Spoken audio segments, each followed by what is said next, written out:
बहू पड़ोसन को कितनी भी चाय पिला ले, बहू पड़ोसन को कितना भी अचार खिला दे, बहू पड़ोसन के कितने भी पांव छू ले, तो ईमानदारी से बोलना, क्या पड़ोसन बहू को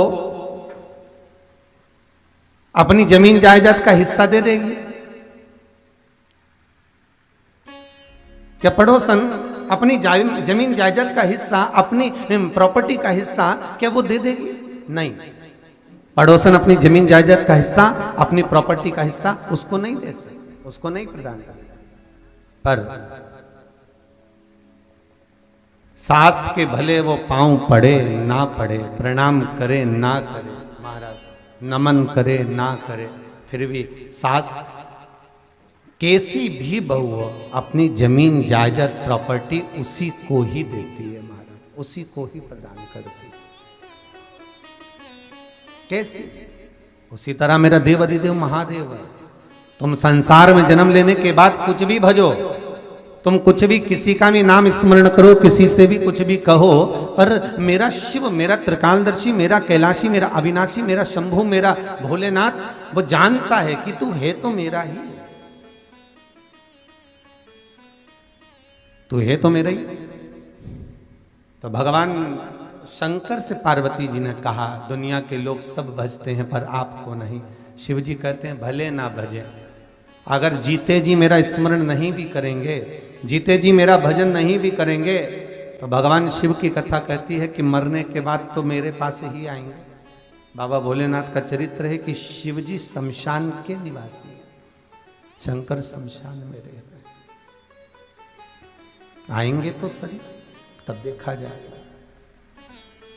बस शंकर भगवान ने माता पार्वती को एक शब्द कहा है कि तू थोड़ा सब्र रख।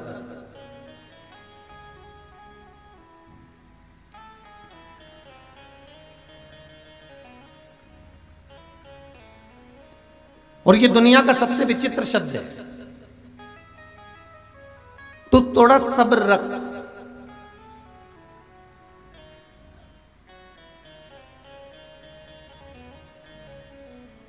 और अगर हम किसी को सहज भाषा में कहते हैं ना महाराज, हम किसी को सहज भाषा में कह देते हैं बहुत सब्र करता है, बहुत सबरी है? बहुत सबरी। जो सब्र करे वो सबरी है। और कौन सी सबरी? समझ गए? वो राम अवतार वाली। कितना सब्र करा होगा उसने, जरा विचार करिए। मातंग बाबा कह कर गए हैं कि तुम्हारे दरवाजे पर तुम बाट जो ना, इंतजार करना, प्रतीक्षा करना,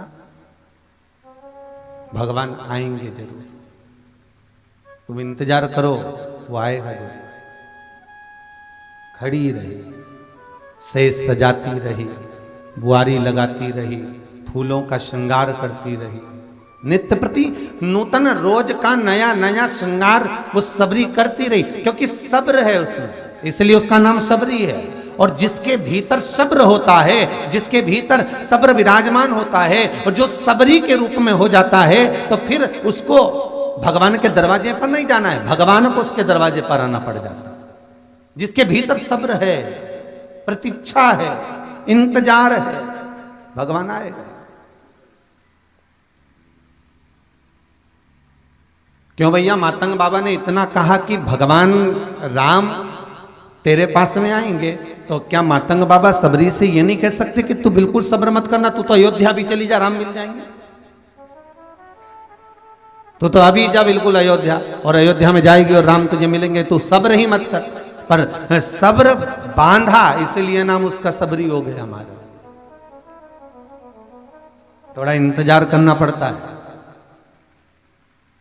अरे गुरु जी, हम तो ये व्रत कर रहे हैं, हम तो ये उपास कर रहे हैं, हमने तो ये करा, हमने तो सोमती की फेरी लगाई, हमने तो ये पूर्णिमा पे सत्यनारायण जी की कथा बचवाई, हमने तो ये वाला पाठ करवाया, हमने तो ये अनुष्ठान करवाया, हमने तो महामृत्युंजय के जाप कराए, फिर भी हमको फायदा नहीं। तो थोड़ा सब्र तो रखो, थोड़ा सबरी बनना पड़ेगा।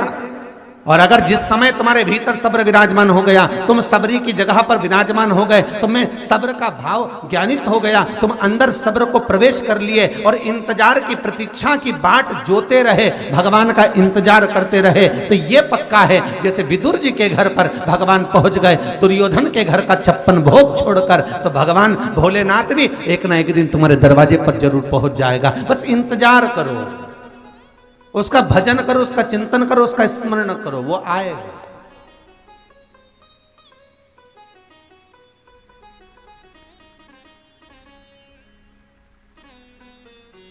यहां पर बहुत सारे जो बाहर से आए हुए हैं, कोई आगरा से, कोई हरियाणा से, कोई दिल्ली से, कोई पूना से, कोई नासिक से, कोई मुंबई से, तो ये आप लोग आए हो तो कितना सब्र रखा होगा आपने, जरा विचार करिए। कब से कथा सुन रहे, ऐसा सुना वैसा सुना, कथा का स्मरण करा हमने, ये अनुष्ठान करा हमने, पशुपति व्रत करा हमने, कितना सब्रवान कर, पर मन में तुम्हारे एक भाव होगा कि एक बार मुझे वहां से मिलना है, मुझे एक बार जाकर कथा श्रवण करना है, मुझे एक बार सामने बैठकर कथा सुनना है। आप वो सब्र बांधते बांधते बांधते बांधते बांधते बांधते आज कथा में पहुंच ही गए। ये परमात्मा बुला लिया, ये परमात्मा का दर्शन, ये परमात्मा का साक्षीकरण हो गया। बस थोड़ा सा रखना पड़ेगा सब्र को महाराज, फिर आपको नहीं जाना है, भगवान को आना है महाराज। कहते हैं प्रेम से प्रभु छिलके भी खा गए,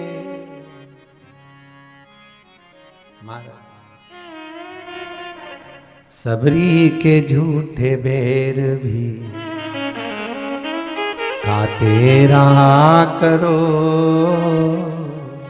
दर्शन के नैन बावरे दर्शन दिया करो।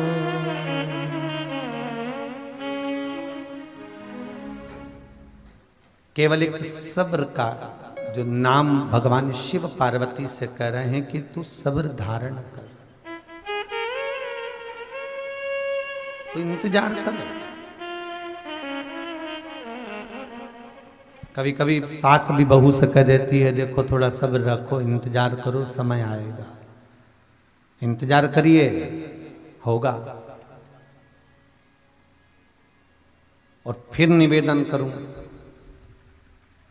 कि ये कर्म की गति बड़ी विचित्र है, जो हम कर रहे हैं वो हमको भोगना पड़ेगा और हमें प्राप्त भी होगा।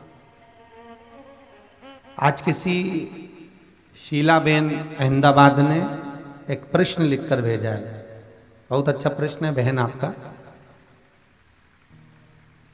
उन्होंने अपनी बिल्डिंग का नाम भी लिखा कि कौन सी चाल में वो रहते हैं। तो शीला बहन, अगर आप कथा सुन रहे हैं तो आपका प्रश्न बहुत सुंदर है कि महाराज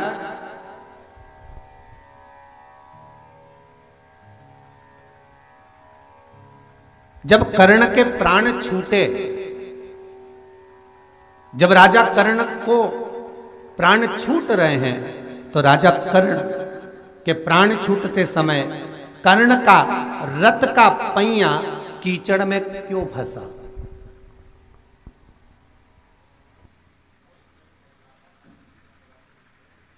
बहुत विचित्र प्रश्न है और बहुत सुंदर प्रश्न है महाराज। क्या कुरुक्षेत्र की भूमि पर युद्ध के समय पर पानी गिर गया था, जो खड्डे में पानी भरा हुआ था? क्या कुरुक्षेत्र की भूमि पर कहीं ना कहीं खड्डे में जल भरा हुआ था जहां पर रथ फंस गया था? क्या कुरुक्षेत्र की भूमि पर किसी खड्डे में कीचड़ भरा हुआ था जिसमें कर्ण का पहिया फंस चुका था? तो बहन बड़ी सावधानी से इस प्रश्न को आपने भेजा पड़ा, सुंदर प्रश्न है, उसका उत्तर एक ही है। और आपने महाभारत में देखा होगा जब अभिमन्यु के प्राण छूट रहे थे, 7 महायोद्धा जब आसपास में खड़े हुए थे और अभिमन्यु के प्राण छूटते समय अभिमन्यु पर जब प्रहार पर प्रहार करा गया, अभिमन्यु के प्राण छूटने की जब घड़ी आ गई, तो अभिमन्यु ने सारे तरफ जितने खड़े हुए योद्धा थे, अभिमन्यु ने किसी के आगे जाकर जल की याचना नहीं करी, पर अभिमन्यु जब पड़ा हुआ था तो कर्ण को पहचान गया और कर्ण को कहता है, हे राजन, आप तो दानवीर कर्ण हो। इनमें से जितने 7 खड़े हैं उनको 6 को छोड़ दो, इनमें से एक भी दानवीर की गिनती में नहीं आता, पर आप दानवीर की गिनती में आते हो। आप दानवीर कर्ण हो, दुनिया आपको दानवीर कहती है। जिंदगी में आपने बहुत दान करा, बहुत पुण्य करा, बहुत सत्कर्म करा, पर आज मुझे भी थोड़ा सा दान दे दो। और राजा कर्ण के सामने अभिमन्यु प्राणों को त्यागते हुए 7 योद्धाओं के सम्मुख में कर्ण से कहते हैं, मेरे प्राण अटक रहे हैं, मुझे आपके रथ पर जो पानी रखा है वो पिला दीजिए। बस कर अभिमन्यु ने उतना मांगा, वो दान दे दो।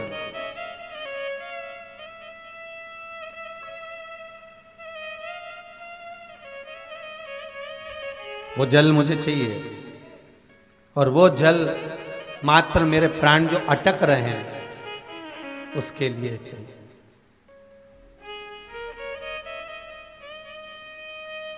प्राण छूटते समय राजा कर्ण अभिमन्यु से कहते हैं कि इतने लोग खड़े हैं, तूने मुझसे ही क्यों मांगा?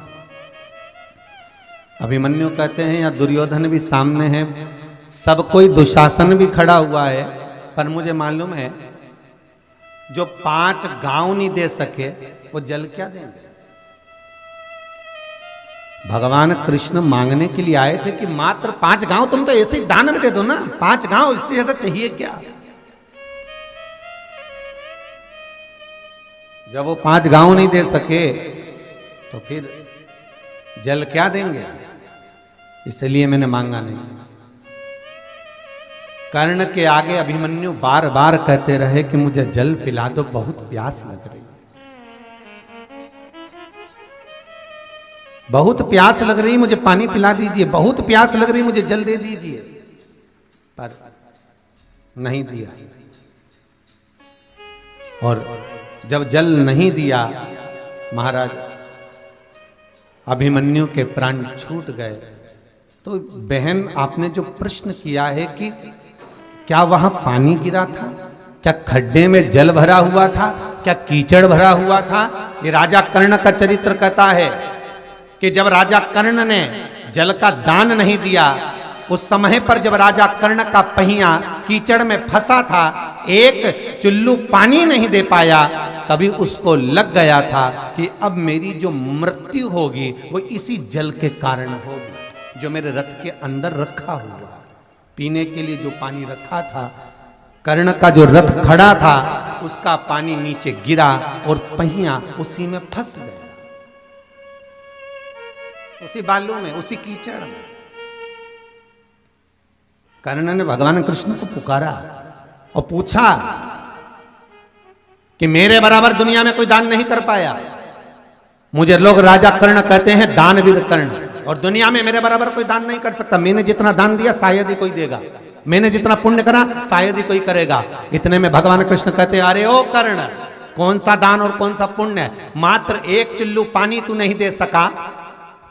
मृत्यु के सैया पर पड़े हुए व्यक्ति को लोग एकादशी का दान देते हैं, लोग मरते हुए व्यक्ति के सम्मुख में गौदान करवा देते हैं, लोग मरते हुए व्यक्ति के सम्मुख में तुलसी का दल दान कर देते हैं, लोग मरते हुए व्यक्ति के सम्मुख में अपनी करे हुए पुण्य का दान दे देते हैं, और तू चुल्लू पर पानी ना दे पाया। तो राजा कर्ण कहते हैं, महाराज मैं दुर्योधन के लिए नहीं दे पाया, क्योंकि मैं दुर्योधन की सेना में था, अगर मैं देता तो मेरा मित्र रुष्ट हो जाता। भगवान कहते हैं, एक को रुष्ट से, बस केवल एक को संतुष्ट करने के लिए तूने सारा पुण्य नष्ट कर दिया। कर्ण कहते हैं, तो क्या मेरा पूरा की पूरा पुण्य चले गया? भगवान कृष्ण कहते हैं, मृत्यु के समय पर जो मांगा जाए वो दिया जाए, जिस व्यक्ति से कहा जाए वो वचन निभाया जाए।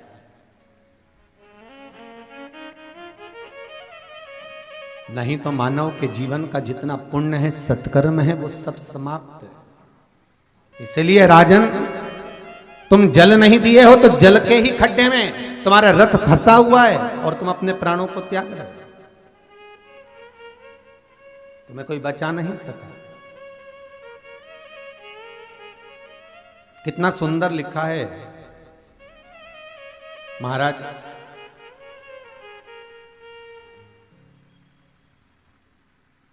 मार्कंडे पुराण के अंतर्गत लिखा है कि जो हमने दिया, श्रीमद् भागवत में भी है और गरुड़ पुराण में भी लिखा है, शिव पुराण में भी लिखा है, जो हमने दिया हमारे प्राण छूटने के समय पर वो हमारे सामने होता है, और जैसा हमने छल किया हमारे प्राण छूटने के समय पर वो छल भी हमारे सामने होता है। पुण्य भी हमारे सामने है और हमारा पाप भी हमारे सामने।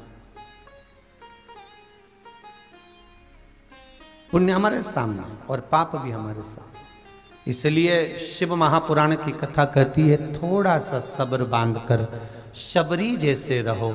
सब्र जिसके भीतर है वही दुनिया में सबरी है, और सब्र जब भीतर आ गया तो फिर तुम्हें भगवान के दरवाजे पर जाने की जरूरत नहीं है। तुम घर पर बैठ कर भी अगर भगवान का भजन कर रहे हो तो भगवान तुम्हारे दरवाजे पर आ ही जाएगा, पहुंचेगा।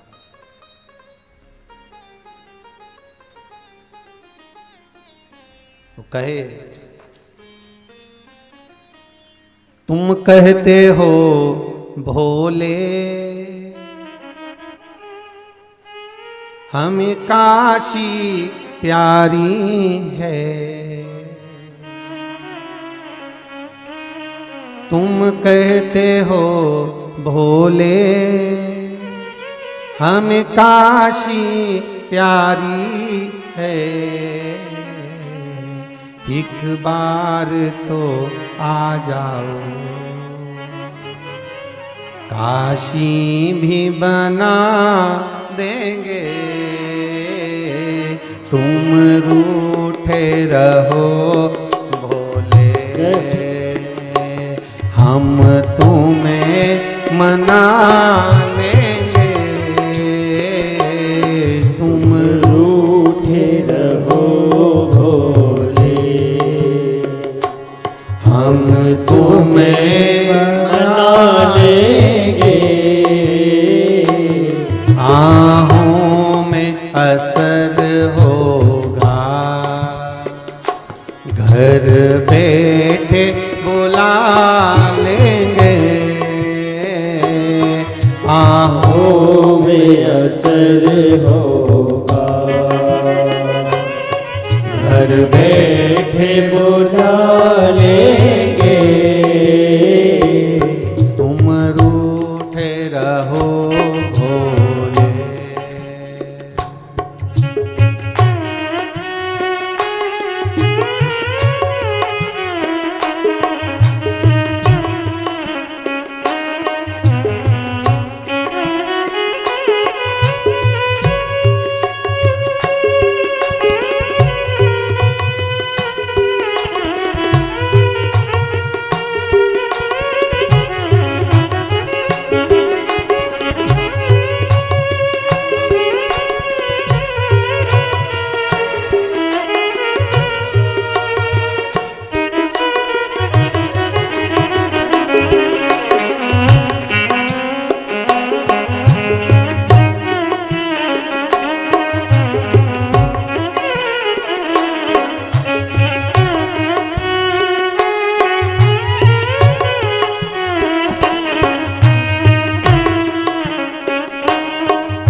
हो भोले हमें गंगा प्यारी है, तुम कहते हो भोले है शंभो है त्रिकाल हमें गंगा प्यारी है, तुम कहते हो भोले हमें गंगा प्यारी है, तुम कहते हो भोले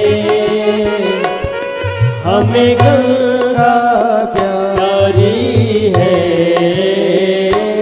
एक बार तो आ जाओ एक बार तो आ जाओ गंगा भी बोला बार तो आ जाओ, गंगा भी बुला लेंगे, तुम रूठे रहो भोले, हम तुम्हें मना लेंगे, तुम रूठे रहो भोले, हम तुम्हें मना लेंगे, आहों में असर होगा, घर बैठे बुला लेंगे, आहों में असर होगा, घर बैठे बुला लेंगे, आहों में असर होगा, घर बैठे बुला लेंगे, आहों में असर होगा, घर बैठे बुला लेंगे, तुम रूठे रहो भोले, हम तुम्हें रिझा लेंगे, तुम रूठे रहो भोले, हम तुम्हें रिझा लेंगे, तुम रूठे रहो भोले। भगवान शिव की कथा कहती है, शंकर करुणा सागर की कथा कहती है कि जिसके भीतर सब्र विराजमान है, भगवान उसके दरवाजे पर खड़ा मिलेगा, भगवान वहां मिल जाएगा। केवल जहां पर सब्र है वहां सबरी बनकर बैठो, राम मिलेगा, भगवान मिलेगा, वहां परमात्मा प्राप्त हो जाएगा। महाराज एक सब्र ब्रह्मा जी के मन में भी नहीं रहा था। किस समय? जब ब्रह्मदेव स्वयं भगवान विष्णु के पास पहुंच गए,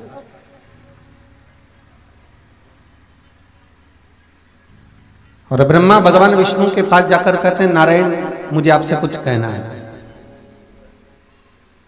मुझे आपसे कुछ विनती करना है, बोलिए क्या कहना चाहते हो? महाराज विनती केवल इतनी सी करना है कि प्रभु मुझे सबके पिता का नाम मालूम है, मैं सबके पिता का नाम ज्ञात है, मुझे सबके पिता का नाम मैं जानता हूं, पर मुझे आपके पिता का नाम नहीं मालूम, मुझे आपके पिता का नाम नहीं मालूम। भगवान विष्णु बोले, ब्रह्मदेव यदि कोई पिता है तो वो केवल एक ही, क्योंकि मेरा जो जन्म हुआ है, नारायण का जो जन्म है, जल में एक पानी के बुलबुले से अयन करने के कारण, जल में जो अयन कर रहा है वही नारायण है, केवल एक पानी के बुलबुले से ही भगवान की उत्पत्ति हो। तो जो वो बुलबुला है पानी का, वो एक शिवलिंग की आकृति का, और वो शिवलिंग की जो आकृति है उसमें से जो बिंदु प्रकट होता है, उसमें से जो बिंदु निकला है, वही बिंदु से भगवान नारायण की उत्पत्ति है।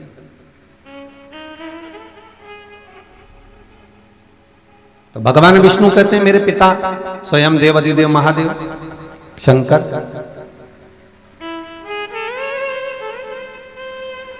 पिता शिव।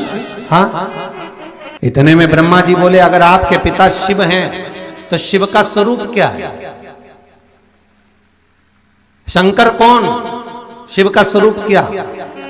तो भगवान विष्णु और भगवान ब्रह्मा की जब वार्तालाप हुई, और उस वार्तालाप में भगवान तुरंत उसी समय पर कह दिए,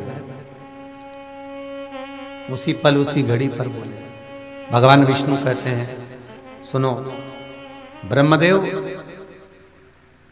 अगर आप जानना चाहते हो कि उत्पत्ति का केंद्र बिंदु शिव है, तो शिव है कैसा, तो चलो आप क्या चाहते हो? तो भगवान ब्रह्मा जी कहते हैं मुझे केवल आपके पिता को देखना है, केवल आपके पिता को मुझे जानना है और कुछ नहीं।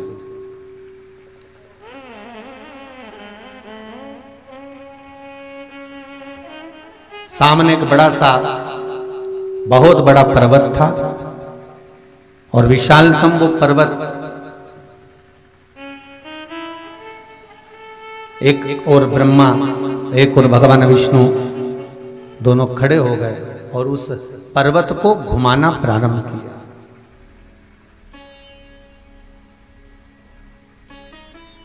उस पर्वत को घुमा रहे हैं और जब पर्वत को घुमाना प्रारंभ करा तो उसके घुमाने पर घर्षण से एक अग्नि का खंभ प्रकट हो गया। देखो, किसी कुम्हार के यहाँ जाना कभी आप, और कुम्हार के यहाँ पर वो चकला जो चलता है ऐसा पहिए पर वो घुमाता है, मिट्टी के ऊपर हाथ रख लेता है और उसको जब घुमाना प्रारंभ करता है तो उस पर एक लिंगायत आकृति प्रकट हो जाती है, एक लिंगायत आकृति वहां सम्मुख में आ जाती है।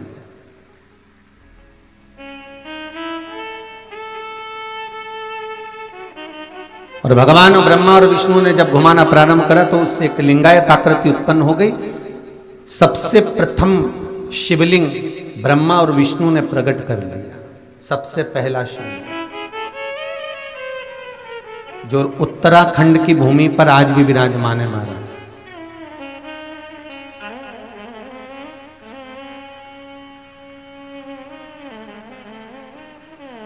सबसे पहला शिवलिंग प्रकट करा और शिवलिंग प्रकट हुआ। ब्रह्मा जी ने पूछा ये कौन है? ब्रह्मा जी पूछ रहे हैं ये कौन है? भगवान नारायण कहते हैं यही तो मेरे पिता हैं, यही मेरे पिता हैं। तो कहा ये पिता तो है, पर इन पिता का मुख कहाँ है, चरण कहाँ है, हस्त कहाँ है, इन पिता का शरीर कहाँ है? केवल एक लिंगायत आकृति जो सामने प्रकट हुई है, बस केवल वही तो आकृति है। इसमें इनके चरण कहाँ, इनके मुख कहाँ, इनके हस्त कमल कहाँ? केवल यह तो केवल एक लिंगायत आकृति जो प्रकट हुई है वो सम्मुख में है। कहाँ?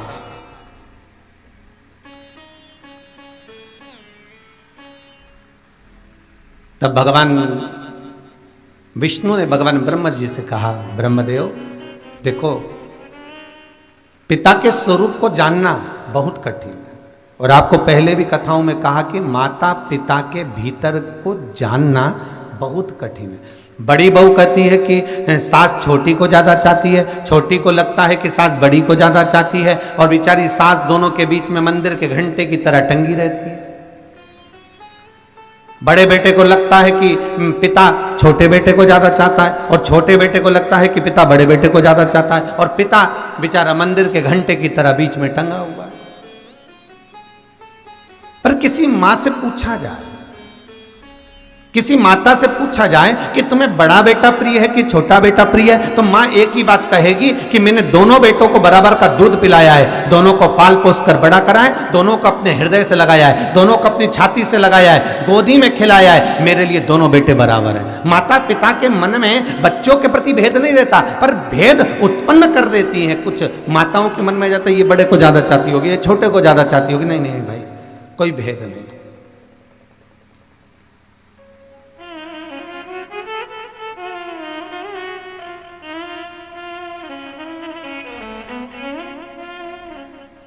और मेरा आपसे भी निवेदन है, माता पिता के मन में क्या है, माता पिता क्या चाहते हैं, माता पिता का भाव क्या है, हमें कभी ये जानना नहीं कि माता पिता किसको जमीन देंगे, किसको जायदाद देंगे, किसको दौलत देंगे, किसको संपदा देंगे। बस इतना याद करो कि हमें माता पिता की जमीन जायदाद या संपदा से मतलब नहीं होना चाहिए, हमें माता पिता के आशीर्वाद से मतलब होना चाहिए। मान लो किसी बेटे को जमीन जायदाद ज़्यादा दे भी दी, किसी को ज़्यादा संपदा प्रदान कर भी दी, और मालूम पड़े उसके लड़के ने कहीं ले जाकर शेयर मार्केट में लगा दिया, कहीं उसने डब्बे में लगा दिया, कहीं घाटा खा गया, जुए में लगा दिया, वेश्यावृत्ति में, मदिरापान में, मांसाहार में उसने धन को लगा दिया, और माता पिता छोड़कर भी गए और बेटे ने नाश लगा दिया, उसको सत्यानाश मिला दिया, तो करेगा क्या? और अगर बुजुर्ग माता पिता का आशीर्वाद मिल गया, बुजुर्ग माता पिता का आशीर्वाद तुम्हें प्राप्त हो गया, उसने कुछ भी नहीं दिया तो भी तुम संपदावान बन जाओगे।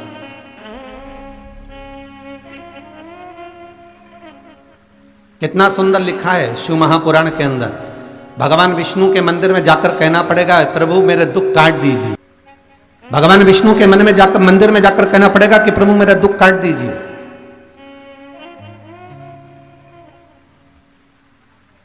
देवी के मंदिर में जाकर कहना पड़ेगा कि मेरे कष्ट काट दीजिए। पर शंकर के मंदिर में जाकर नहीं कहना पड़ता कि तुम दुख काटो कि कष्ट काटो। बस शंकर के मंदिर में तो एक लोटा पानी तुम्हारे घर का जाना चाहिए।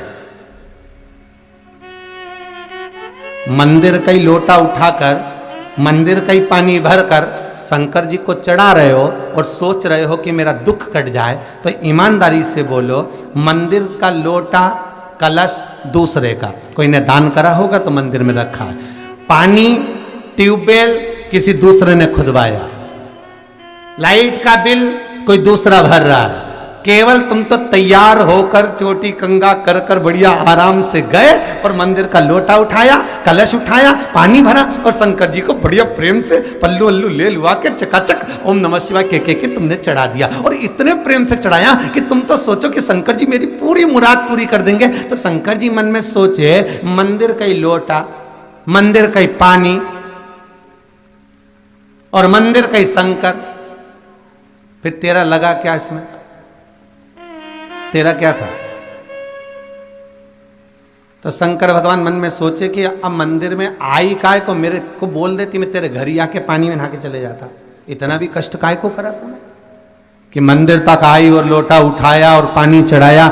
निवेदन है, शिव महापुराण की कथा कहती है, अगर मंदिर के लोटा उठाकर मंदिर का ही पानी भरकर शंकर जी को चढ़ा रहे हो तो 1 रुपया मंदिर के लोटे का किराया और 1 रुपया जो पानी भरा, जो बिजली जली उसका, ये 2 रुपए पहले दान पात्र में डालो, गुल्लक में डालो, उसके बाद तुम वहां का पानी भरकर फिर ले जाकर शंकर जी को चढ़ाओ, तो शंकर जी उसको स्वीकार करें। मालूम पड़े पीपल के पेड़ के नीचे गई, आंवले के पेड़ के नीचे गई, किसी की लगी लगाई थाली मिल गई, सिर पे पल्लू लेके कंकु चावल रोली मोली सब चढ़ा चढ़ू के और बुझ जाए। इतने में बेचारी जिसकी थाली वो आई तो क्या सब कुछ चढ़ गया? सब कुछ।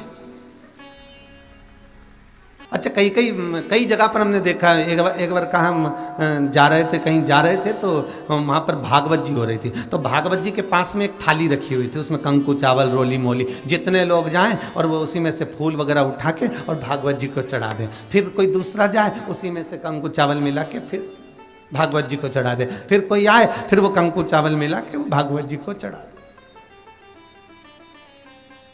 जितने लोग कथा सुन रहे हो ईमानदारी से बोलना रे भाई, पुण्य मिला?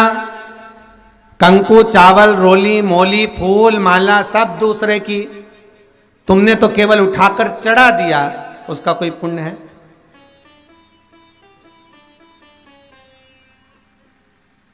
सारे देवताओं के दरवाजे पर जाकर कहना पड़ेगा कि हमारा दुख काट दो, पर शंकर के मंदिर में जाकर कभी नहीं कहना पड़ेगा कि मेरा दुख काट दो। शिव के मंदिर में तो एक काम करो जो पुराने समय में माताएं करती थी, जो पुराने समय में पुरुष करते थे, जो पुराने समय में बुजुर्ग करते थे। अपने घर का 1 लोटा पानी भरकर सुबह से माताएं निकलती थी, हाथ में एक छोटी सी डलिया, उसमें थोड़े से फूल बेलपत्र आदि पड़े रहते थे, एक हाथ में जल का पात्र रहता था और उसको लेकर माताएं शिव मंदिर में जाकर समर्पित करती थी।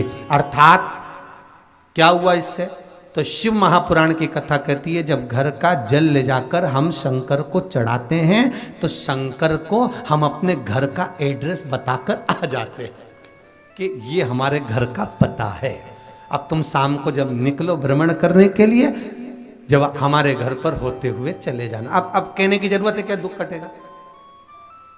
अब भगवान को बोलना पड़ेगा कि दुख काटो, कुछ नहीं कहना है, बस एड्रेस बताना। हमें भी भगवान के मंदिर में जाकर ये नहीं कहना कि तुम दुख काटो, हमें तो बस केवल एक लोटा जल लेकर जाना है और भगवान को समर्पित करना है, विनती करना है, निवेदन करना है और भगवान उसको स्वीकार कर लेगा। बस एक लोटा पानी। अब इतना सरल देव देखो कहीं मिलने वाला है क्या?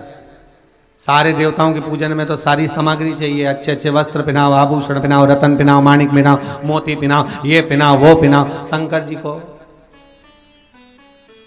एक लोटा पानी, हर हर महादेव 3 बार।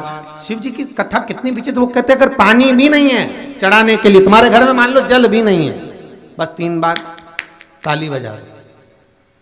और वो भी नहीं कर सकते तो शिव मंदिर के दरवाजे पर जाकर बम बम बोले बोल दो, वो भी नहीं कर सकते तो मात्र शिखर का दर्शन कर लीजिए। शिखर दर्शनम सर्व पाप नाशनम।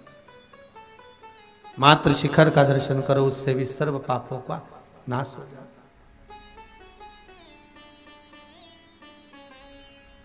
जल चढ़ाने का भी एक तरीका है और शिव महापुराण की कथा कहती है कि जल जो भगवान शिव को चढ़ाया जाता है उस 3 तरह का जल शंकर को समर्पित होता है। बहुत ध्यान से सुनना आज की कथा। 3 तरह का जल शिव को समर्पित होता है और वो तीनों तरह के जल का अलग अलग भाव है महाराज। पहला जल सादा, घर से पानी लेकर गए, जल लेकर गए, शंकर को चढ़ाया, वो हमने घर का अपना एड्रेस बता दिया, भगवान शिव को जल चढ़ाकर अपने आनंद के लिए शंकर से कुछ प्राप्त कर लिया। दूसरा जल, जल के कलश में थोड़ा सा इत्र डालकर शंकर को जब समर्पित करते हैं तो महाराज घर में अगर कोई व्यक्ति बहुत रोगीला है, बहुत रोगीला, एक प्रैक्टिकल जरूर करना हो, कहीं सीओर वाला महाराज झूठ तो नहीं बोल रहा, इसलिए प्रैक्टिकल जरूर करो। प्रैक्टिकल करने में पीछे मत हटना और प्रैक्टिकल करने के बाद लिख के भी भेजना कि हमने करा। डरना नहीं है अपने को। शिव महापुराण में, स्कंद पुराण में, नर्मदा पुराण में, भविष्य पुराण में, अग्नि पुराण में, नारद पुराण में, बरहा पुराण में, वामन पुराण में जितनी चीजें लिखी गई है एक एक प्रैक्टिकल कर कर देखो।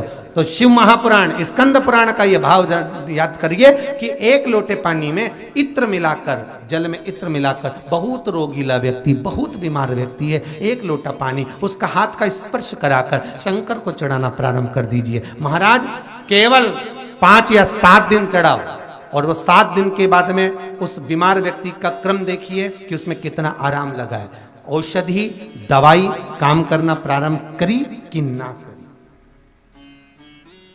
केवल इत्र समर्पित, इत्र का जल। तो पहला जल सादा, दूसरा जल है इत्र का और महाराज तीसरा जल जो शिव महापुराण के अंतर्गत कहा गया है बेलपत्र का जल।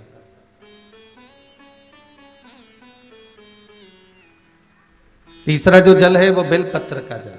बेलपत्र का जल कैसा?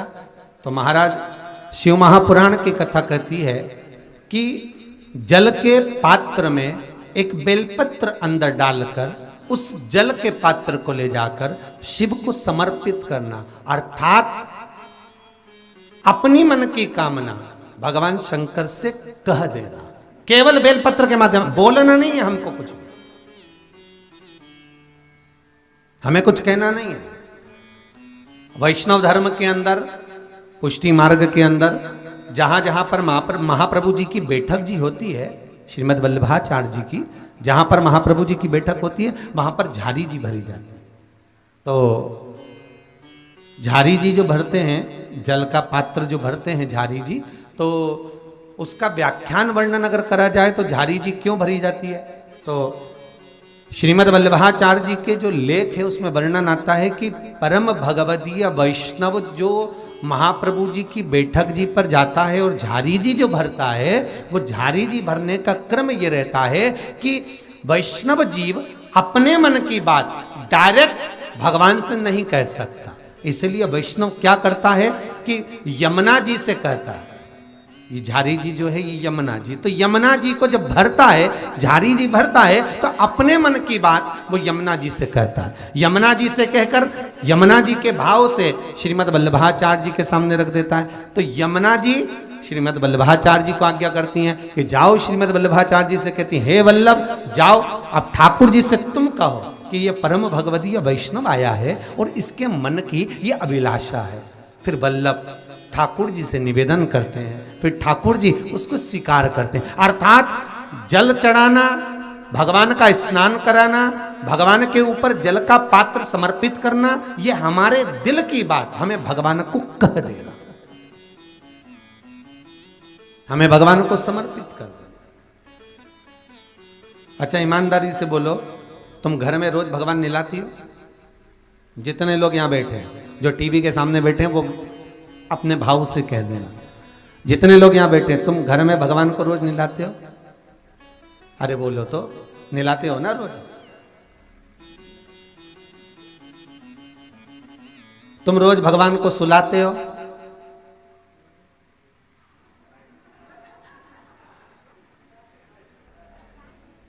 आधे इधर वाले बोल दो और आधे इधर वाले बोल दो, हो कुछ तो हो ही जाएगा। अब एक बात बताओ, तुमने भगवान को सुलाया ना सुलाया वो आपके ऊपर।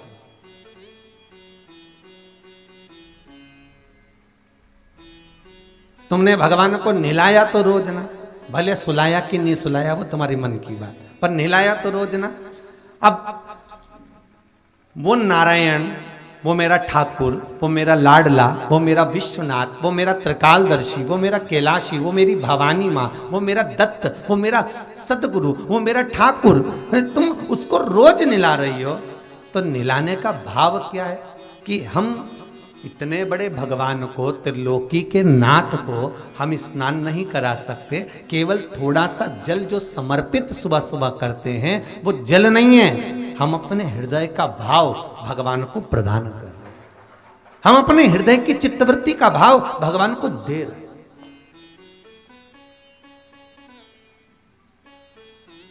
हम भगवान को वो प्रदान कर दे रहे हैं कि ये आप ले लीजिए।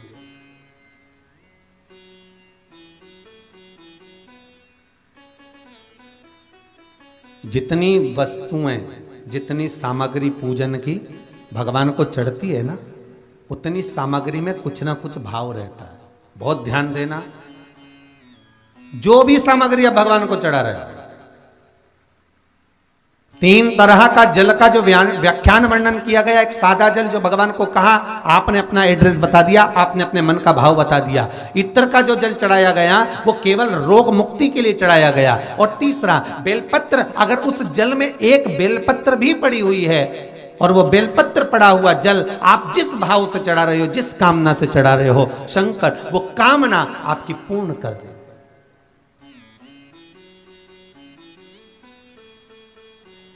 तो ब्रह्मा देव भगवान विष्णु से कह रहे हैं कि ये जो शिवलिंग प्रकट हुआ है, इसका मुख कहाँ है, इसकी आकृति कहाँ है, इसका स्वरूप कहाँ है, कहाँ इसके हाथ, कहाँ इसके पांव, कहाँ इसके चरण है, कौन है?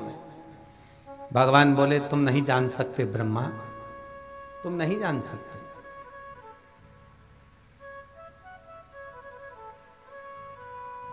आप अपनी बात सबके सामने रख दो, आप अपनी बात सबके सामने कह दो, पर जिसमें जितना विवेक होगा उस बात को वो उतना ही पकड़ पाएगा।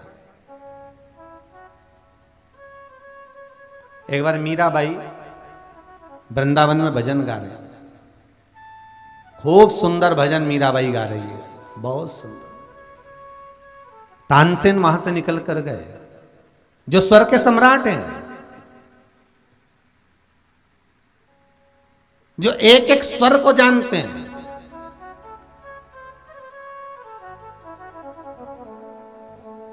और राजघराने की शोभा बढ़ाने वाले तानसेन वहां से निकल कर गए। तो तानसेन ने देखा कि मीराबाई कुछ गा रही है, तानसेन रुक गए, और रुके तानसेन ने एक दीवार पर एक कोयला उठाकर, एक काला कोयला उठाकर लिख दिया, कृपया राग में गाएं।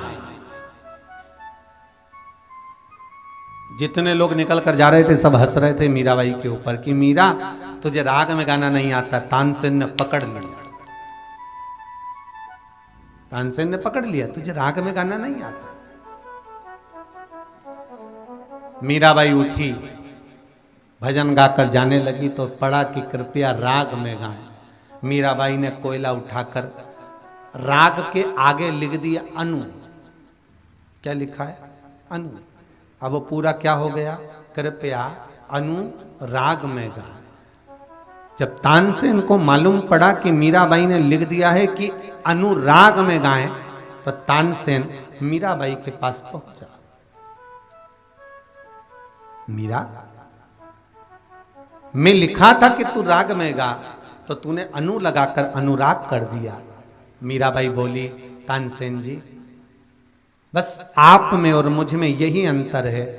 तानसेन जी, आप राजा को प्रसन्न करने के लिए, अकबर को प्रसन्न करने के लिए गाते हो, तो आपको राग की जरूरत पड़ती है। मीरा कहती है मेरे सांवरिया को प्रसन्न करने के लिए गाती हूं, तो राग नहीं अनुराग की जरूरत पड़ती है। वहां तो प्रेम परोसा जाता है, वहां केवल स्नेह दिया जाता है। और कितना सुंदर भाव मीराबाई ने कह दिया कि भगवान को पाने के लिए तुम क्या कपड़े पहन रहे हो, भगवान को पाने के लिए क्या वस्त्र पहन रहे हो, भगवान को पाने के लिए तुम क्या आभूषण पहन रहे हो, भगवान को उससे मतलब नहीं है। भगवान को बिल्कुल मतलब नहीं है।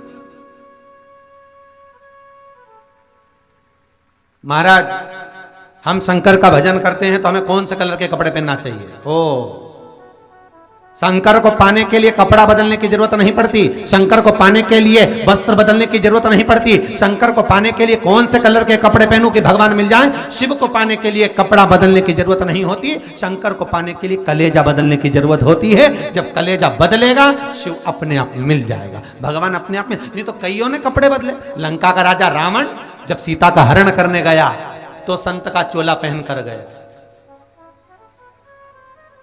कितनों ने कपड़े बदले। वो मारीच वो गया तो चोला चेंज कर कर गया। संत के चोले में रह रहा था तो हिरण बन कर गया। चोला तो कितनों ने चेंज करा, बदला। भगवान मिला नहीं।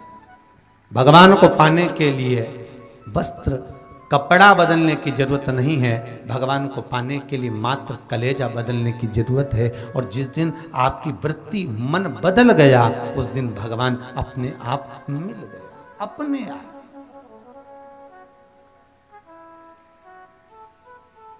वो प्राप्त हो जाएगा। महाराज, ब्रह्मा जी के मन का संशय नहीं मिट रहा। ये आपके पिता हैं जी, तो इनके चरण कहाँ हैं, इनका शीश कहाँ है?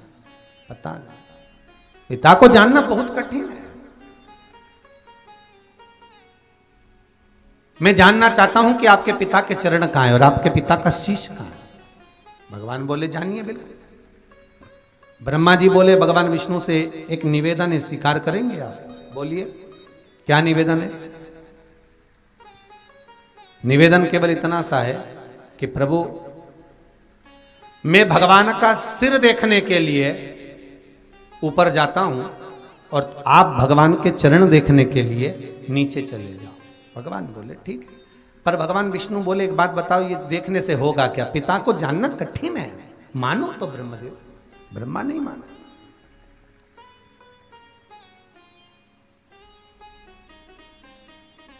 जब ब्रह्मदेव नहीं माने, भगवान ब्रह्मा आकाश मार्ग की ओर बढ़ने लगे उस शिवलिंग का छोर देखने के लिए।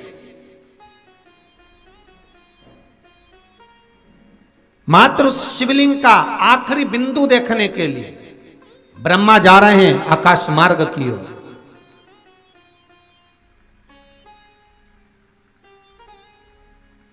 और चरणारविंद में भगवान विष्णु जा रहे हैं और भगवान विष्णु के मन में यह भाव नहीं है कि मुझे चरण देखना ही है।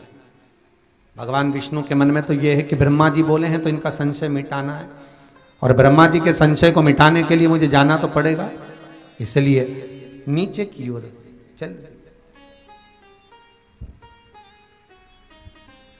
चलते गए।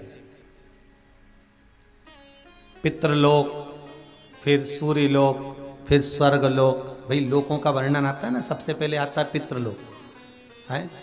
जो हमारे पूर्वज हम जो शांत हो जाते हैं वो सबसे पहले पितृलोक में जाके ठहर जाते हैं। पितृलोक में जाके ठहरते हैं तो इनसे उनके अपने पूरे परिवार के लोग जितने पहले गए हुए हैं ना वो सब मिलते हैं उनसे, और भाई कैसे हो, कैसे आए, बढ़िया, तुमने कोई पुण्य करा कि नहीं करा, सब पूछते हैं। जितने पितृलोक में पितृ विराजमान रहते हैं वो आपस में चर्चा करते हैं तुम्हारा पुण्य कितना है। जो पुण्य कर कर जाता है, जितने पितृलोक में हमारे निवास करते हैं वो उसको गले लगाते हैं। गले क्यों लगाते हैं? क्योंकि पितृलोक में निवास करने वाला जितने पितृ हैं, जब नीचे से कोई जीवात्मा जाती है तो उसको गले इसलिए लगाते हैं कि इनका पुण्य हमारे शरीर को संतुष्टि प्रदान करे और हम इस पितृलोक को छोड़कर सूर्य लोक को जाएं, फिर सूर्य लोक को छोड़कर हम स्वर्ग लोक को जाएं। और ध्यान देना, जो पुण्य कर कर गया है वो पितृलोक में थोड़ी देर ही ठहरा है। जो पुण्य कर कर गया, जो सत्कर्म कर कर गया, ये आज सोमवती अमावस्या है, ना जाने कितने लोगों ने दान करा होगा, ना जाने कितने लोगों ने पुण्य करा होगा, ना जाने कितने लोगों ने गंगा यमुना सरयू नर्मदा छिपरा ना जाने कितनी नदियों का स्नान करा होगा, ना जाने कितने लोगों ने पीपल के वृक्ष की परिक्रमा करी होगी, ना जाने कितने लोगों ने तुलसी का पान करा होगा, ना जाने कितने लोगों ने तुलसी के जल का सींचन करा होगा, ना जाने कितने लोगों ने पीपल के पत्ते का स्पर्श करा होगा, ना जाने कितने लोगों ने पीपल के पत्ते के अग्रभाग का स्मरण किया होगा, केवल सोमवती अमावस्या के लिए। क्यों? क्योंकि हम ये जब करते हैं तो हमारे द्वारा जो सोमवती अमावस्या पर किया गया या सोमवती अमावस्या के अलावा भी जो हमने पुण्य एकत्रित करा, जब हम जाएं तो पितृलोक में जैसे ही पहुंचे तो हमारे परिवार के लोग वहां जब खड़े मिले पितृलोक में, हमारे शरीर का जब स्पर्श करें तो वो भी तर जाएं और उनको लेकर हम सूर्य लोक में पहुंच जाएं। सूर्य लोक से निकलें, वहां का पुण्य इकट्ठा कर कर आनंद करते हुए अपने पुण्य की क्रमता में हम फिर स्वर्ग लोक को चले जाएं। गरुड़ पुराण कहती है करोड़ों लोग मरते हैं परिवार में, कुटुंब में, ना जाने कितने मरते हैं, पर सबकी सब स्वर्ग लोक नहीं जाते। करोड़ों लोग मरते हैं पूरे ब्रह्मांड में। गरुड़ पुराण कहती है करोड़ों में से कोई एक या दो होते हैं जो पितृलोक से छूटकर सूर्य लोक तक जाते हैं। ध्यान देना जरा, कोई दो एक होते हैं जो सूर्य लोक तक जाते हैं, और करोड़ों अरबों में कोई दो एक होते हैं जो सूर्य लोक से छूटकर स्वर्ग लोक को जाते हैं। और जो स्वर्ग लोक को चला गया उसने जो पुण्य करा था, जो स्वर्ग लोक तक पहुंच गया, फिर उसका कभी जन्म नहीं होता। इसलिए कई लोग कहते हैं मरने के बाद भगवान स्वर्ग दे देना, तो भगवान के ऐसा तो ढेर सारा पड़ा है, बहुत सारे पड़े। चढ़ो तो सीढ़ी, जब सीढ़ी चढ़ोगे तब भगवान का दर्शन होगा। चढ़ो तो आधे तो सीढ़ी के नीचे ही बैठ गए, कई लोग तो थोड़ी दूर तक चले जाएं, बैठ जाएं, फिर चढ़ जाएं, फिर बैठे, फिर चढ़ रहे, तो पहुंचो तो वहां तक जाओ। तो अब सारे लोगों का स्मरण करे, ब्रह्मा जी चढ़ते जा रहे हैं भगवान शंकर का सिर देखने के लिए, चढ़ते जा।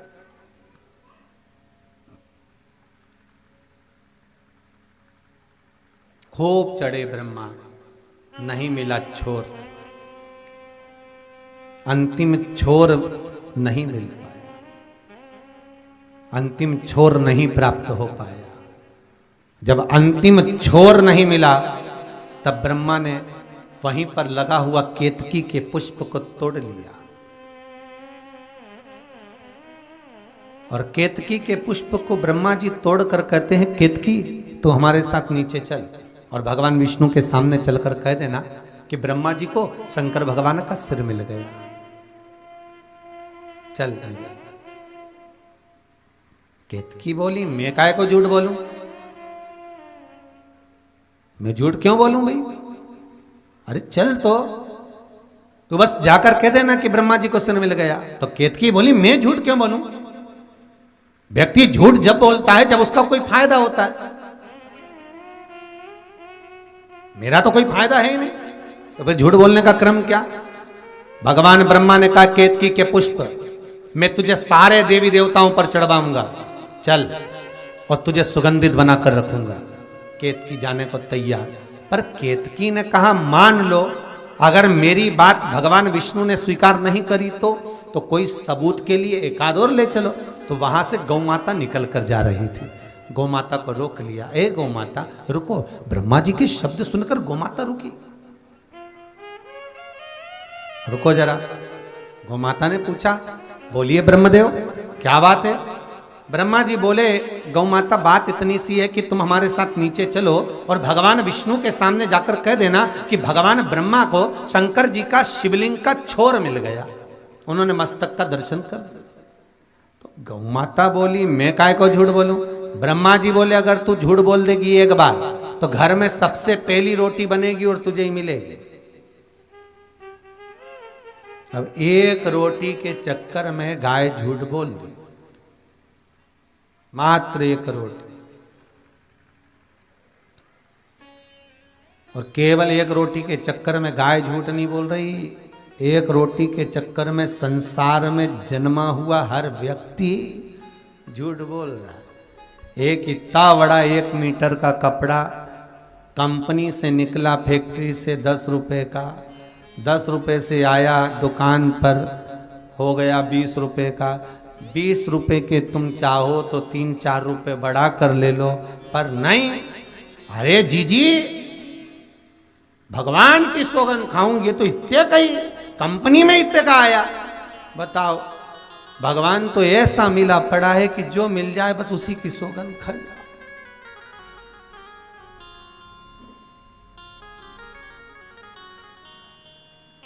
किसी दुकानदार को कभी ऐसा बोलता देखा कि जीजी अपनी लुगाई की सौगंध खाऊं, ये तो इतने का ही।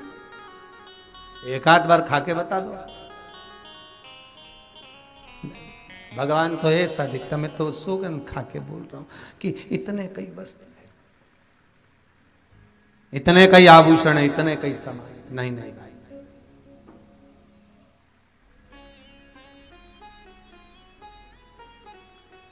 एक रोटी के चक्कर में गौ माता झूठ बोलने को तैयार हो गई है। मात्र एक रोटी के चक्कर में संसार का मनुष्य भी झूठ बोलने को तैयार हो जाता है।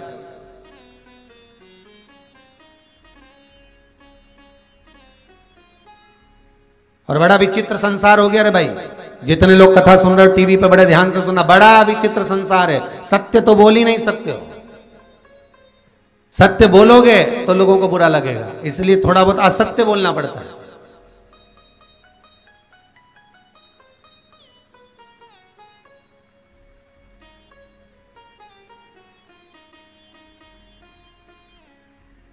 बस ब्रह्मा जी नीचे आ गए, गाय को भी लेकर, केतकी के पुष्प को लेकर। भगवान विष्णु तो बैठे हुए थे शंकर जी के शिवलिंग के सामने।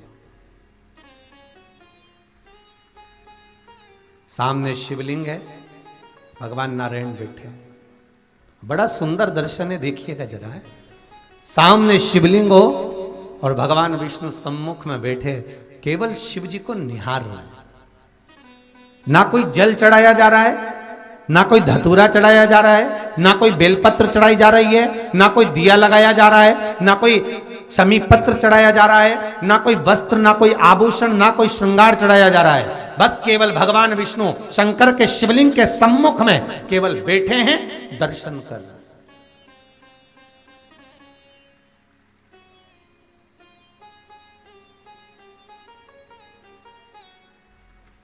कभी मौका मिले तो एक बार, कभी मौका मिले तो लिंग पुराण को पढ़ना।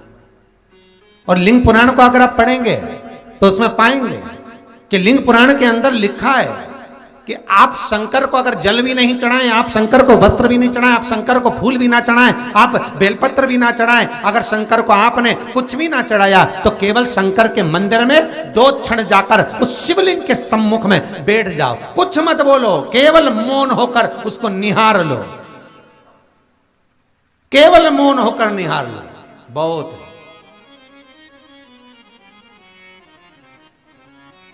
बहुत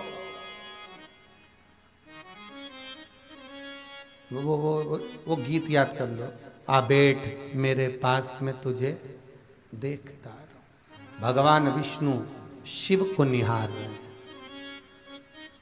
कुछ नहीं बोलना, कुछ नहीं, बस केवल सामने शंकर है और भगवान विष्णु है। और फिर निवेदन करूंगा, जो पहले की कथाओं में कहा, अधिक मास के महीने में कहा था कि जिस मंदिर में कोई ना जाए शंकर के, उस मंदिर में तुम जाओ। जिस शिव के मंदिर में कोई ना जाए, उस मंदिर में तुम जाओ। जिस मंदिर में कोई झाड़ू ना लगाए, उस मंदिर की बुआरी तुम काट लो। जिस मंदिर में कोई पोछा ना लगाए, उस मंदिर का पोछा तुम लगाओ। जिस मंदिर में कोई बेलपत्र फूल ना चढ़ाए, उस मंदिर में जाकर तुम आराधना करो। उस मंदिर तक तुम पहुंचो। जब एकांत में मेरे भगवान भूतेश्वर, जो भी शंकर होगा, कपिलेश्वर, कपालेश्वर, भूतेश्वर, पिपलेश्वर, बटकेश्वर, नर्मदेश्वर, जो भी वहां बैठा होगा, अपनी मस्ती में बैठा होगा, उसके पास जाकर आप 2 क्षण बैठो तो कुछ मत बोलना, केवल उसका स्पर्श, उसका दीदार कर लेना। बाबा खुद दे देगा, कुछ मांगना ही नहीं पड़ेगा। बहुत भोला है मेरा शंकर। एक चोर चोरी करने शिव जी के मंदिर में आया, कुछ भी नहीं था, कपड़ा उतारा, त्रिशूल में लपेटा, आग लगाई, चारों तरफ चोरी का सामान ढूंढने लगा। और चोरी का सामान ढूंढता ढूंढता शंकर भगवान प्रसन्न हो गए। मांग तुझे क्या चाहिए? तो कहता है भोलेनाथ मैं आपको जाना नहीं। शंकर जी कहते मैं शिव, मांग तुझे क्या चाहिए? मैंने तो कुछ मांगने के लिए आपके मंदिर में आया नहीं, मैं तो चोरी करने आया था।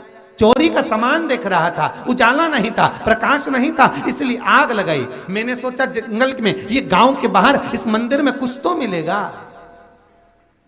शंकर जी कहते हैं आज शिवरात्रि का दिन है, मेरे मंदिर में तूने प्रकाश करा है, उजाला करा है, जा मैं तुझे कुबेर के सिंहासन पर बिठाता हूं।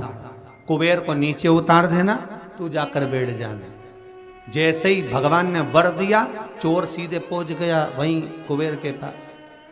कुबेर से कहा नीचे उतरो। कुबेर बोले तू कौन? तो कि मैं चोट्टा। तो कि चोट्टा यहां कहां से आ गया? पहले नीचे उतरो फिर बात करें। तो मुझे कौन नीचे उतार? बस शंकर जी ने बोला नीचे उतरो। इतना तेज प्रकाश था उस चोर का कि कुबेर अपने आप कुर्सी से नीचे उतर गया और कुर्सी पर वो चोर बैठ गया। कुबेर भगवान विष्णु के पास पहुंच गए, ब्रह्मा जी को लेकर, नारद जी को लेकर। क्या हुआ कि भगवान शंकर ने चोर को कुर्सी पर बिठा दिया। भगवान विष्णु बोले तो तू क्यों उतरा कुर्सी से? तो कि बस वो बोला मेरे को उतरना पड़ा। उतरा क्यों तू? अब क्या करें, सारे देवता मिलकर शंकर जी के पास गए। भोलेनाथ, भगवान विष्णु ने पूछा भोलेनाथ आपने किसी को भेजा है? हाँ। तो कि वहां पर पहले से ही तो कुबेर था। तो कि बस उसने मेरे मंदिर में प्रकाश करा तो मैंने कह दिया तुझे कुबेर का सिंहासन मिल गया।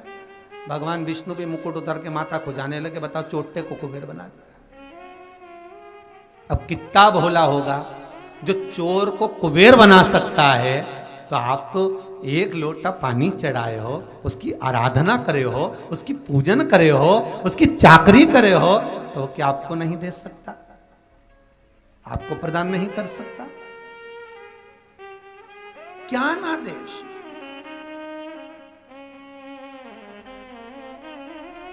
जिस मंदिर में कोई ना हो, जिस मंदिर में शंकर अकेले बैठे हो, बस सामने नंदी और शिव, देख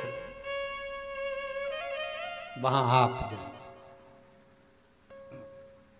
और दिल से रिझाओ उसको।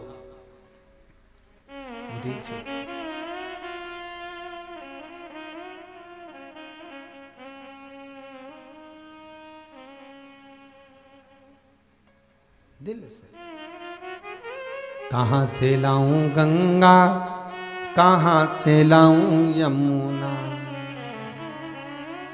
भोलेनाथ दुनिया के लोग गंगा जी भर भर के कांवड़ लेकर आए, मैं कहां से लाऊं?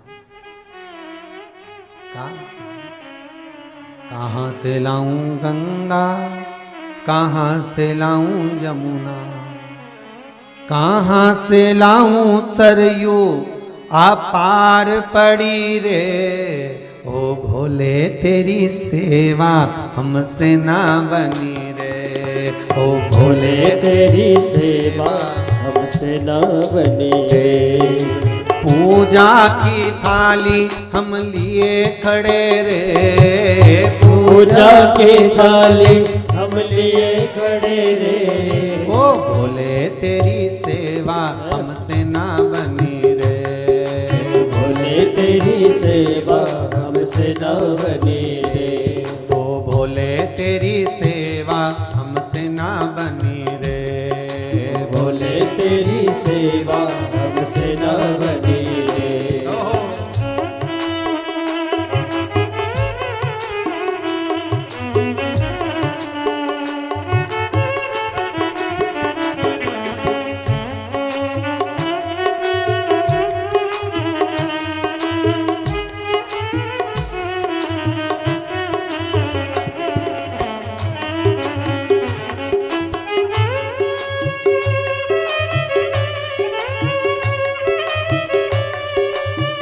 बड़े बाबू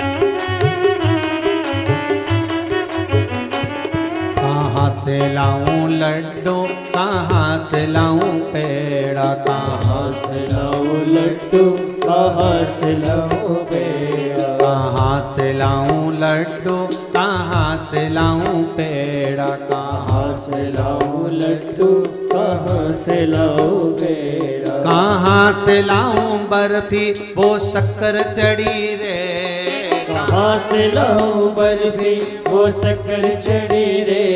ओ भोले तेरी सेवा हमसे ना बनी रे, ओ भोले तेरी सेवा हमसे न बनी रे। ओ भोले तेरी सेवा हमसे ना बनी रे, भोले तेरी सेवा हमसे न बनी रे।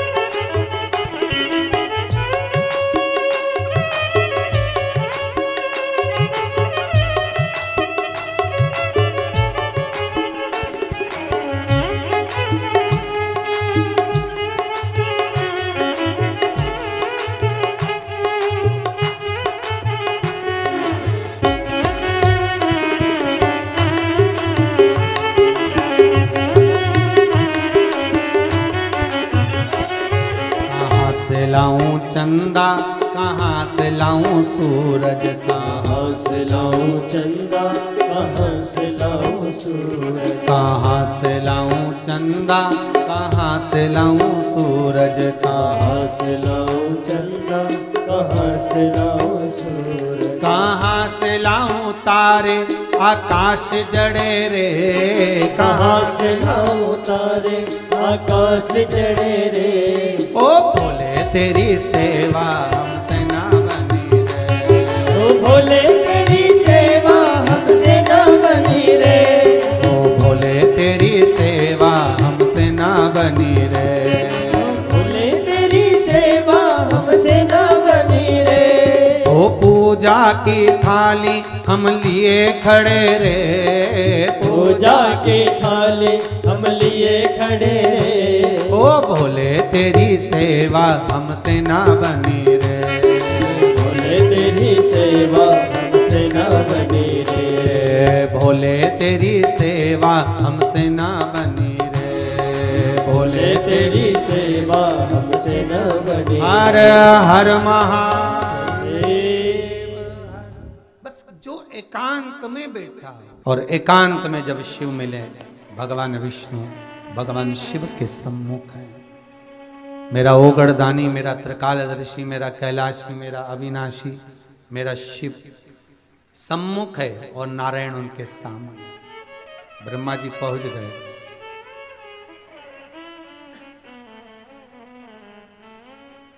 ब्रह्मा जी ने भगवान विष्णु को उठाया, श्रीमन नारायण, हरि नारायण, नारायण नारायण, बार बार ब्रह्मा कर रहे हैं, बार बार। भगवान नारायण उठे, ब्रह्मदेव आप आ गए? हाँ।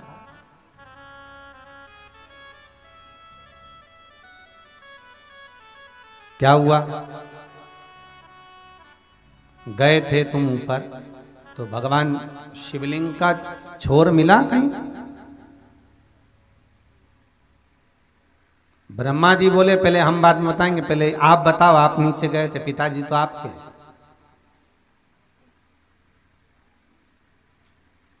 आपको कहीं चरण मिले भगवान शिव के? वो जो शिवलिंग रखा गया है, वो शिवलिंग जहां रखा उसके चरण कहां?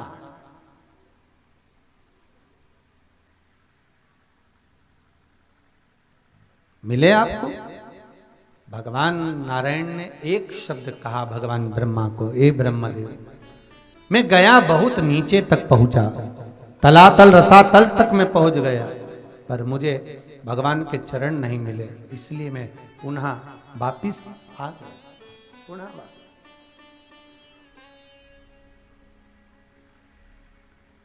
मैं वापिस आ गया हूं।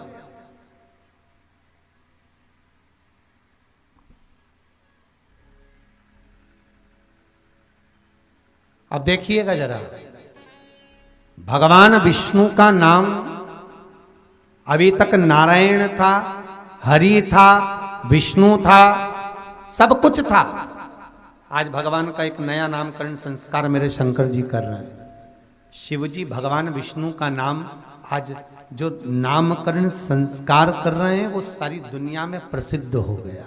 जो भगवान शंकर ने भगवान विष्णु का नाम लिखा है, क्या बोले? जैसे ही बोले कि मैं गया पर मुझे कहीं चरण नहीं मिला, मैं वापिस आ गया, क्योंकि मैं जानता हूं पिता के मर्म को जानना कठिन है। मैं ये जानता हूं कि पिता के मर्म को नहीं जाना। शिवलिंग में से आकाशवाणी हो गई, नारायण तुम आज से सत्य नारायण हो। भगवान विष्णु से कह रहे हैं कि केवल तुम नारायण नहीं हो, आज तुमने सत्य कहा है। जो शिव को सबसे ज्यादा प्रिय है वो सत्य ही तो प्रिय है। सत्यम शिवम सुंदरम।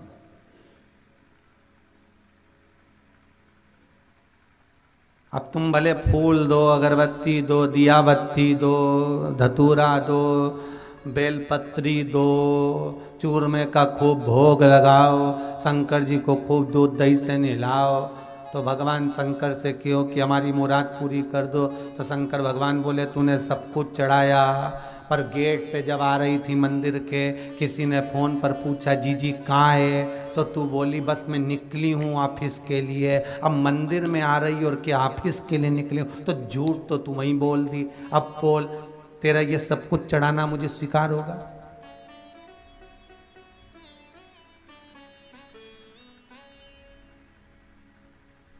कहने में अतिशयोक्ति नहीं होगी। आज के जमाने में लोग किसी गुरु से मिलने के लिए जाते हैं, मंदिर में जाते हैं, पूजन में बैठे रहते हैं, तो अपने मित्रों को मालूम नहीं पड़ना चाहिए कि मैं पूजन करता हूं, अपने दोस्तों को मालूम नहीं पड़ना चाहिए कि मैं मंदिर में जाता हूं, किसी दोस्तों को ये नहीं मालूम पड़ना चाहिए कि मैं हनुमान जी की हनुमान चालीसा पढ़ता हूं, किसी दोस्तों को ये नहीं मालूम पड़ना चाहिए कि मैं मम्मी पापा को प्रणाम करता हूं। क्यों? उसमें मेरी शान घट जाए। तो दुनिया के लोग आज के जमाने में बताना ही पसंद नहीं करते कि मैं मंदिर जाता हूं।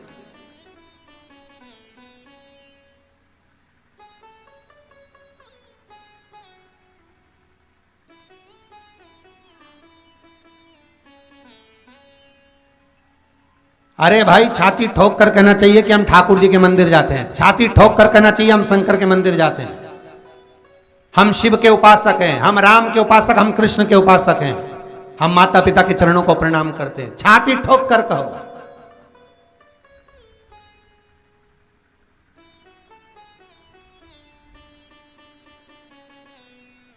सारे धर्मों में आप जहां जहां रह रहे होगे, ये पूरे विश्व के लोग जो कथा सुन रहे हैं, चाहे वो टीवी चैनल के माध्यम से सुन रहे हो, चाहे फेसबुक यूट्यूब के माध्यम से सुन रहे हो, आप अपने आसपास के जितने मंदिर देवालय हैं उन सबको देखना, जितने भी तीर्थ, जितने भी मंदिर देवालय या जो अन्य अन्य देवताओं के मंदिर हों या फिर अन्य धर्म के स्थान हों, वहाँ पर सुबह सुबह से बच्चों को भेज दिया जाता है, जाओ मंदिर जी होके आओ, जाओ वहाँ होकर आओ। छोटे छोटे बच्चे हाथ में थोड़ा थोड़ा सामान लेकर, चावल लेकर, कुछ लेकर मंदिरों में जाते हैं।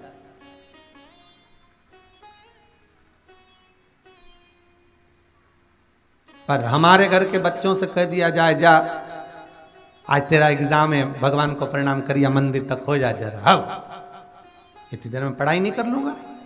अब इतना पढ़ पढ़ के ओंधा हो गया कि सप्लीमेंट्री ले आया।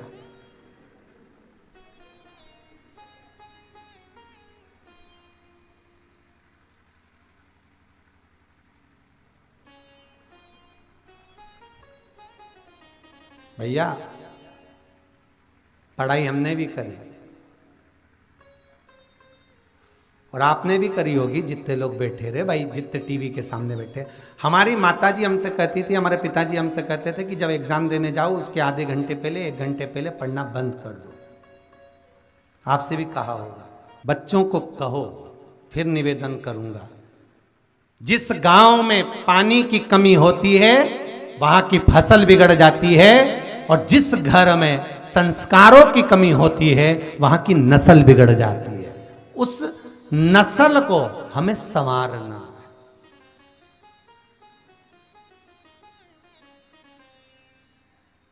उस नस्ल को संवारना, उसको संवारते हुए हमें चलना है। महाराज ब्रह्मा जी जान नहीं पाए, ब्रह्मा जी से भगवान विष्णु स्वयं कह रहे हैं, ब्रह्मदेव मुझे चरण नहीं मिले। भगवान शंकर के शिवलिंग में से आकाशवाणी हो गई, आज से नारायण तुम सत्यनारायण हो, सत्यनारायण आप हो। इसलिए सत्यनारायण भगवान की कथा का प्रारंभ, सत्यनारायण भगवान की कथा निकली कहां से है, तो कहा स्कंद पुराण से निकली। कोई आपसे पूछ ले कि सत्यनारायण कथा का जन्म कहां से हुआ, तो आप बता सकते हो कि सत्यनारायण कथा की जन्मदाता है स्कंद पुराण। भगवान स्कंद महाराज भगवान शिव के पुत्र, भगवान शंकर की पावन कथा से सत्यनारायण कथा का प्रागट्य हुआ।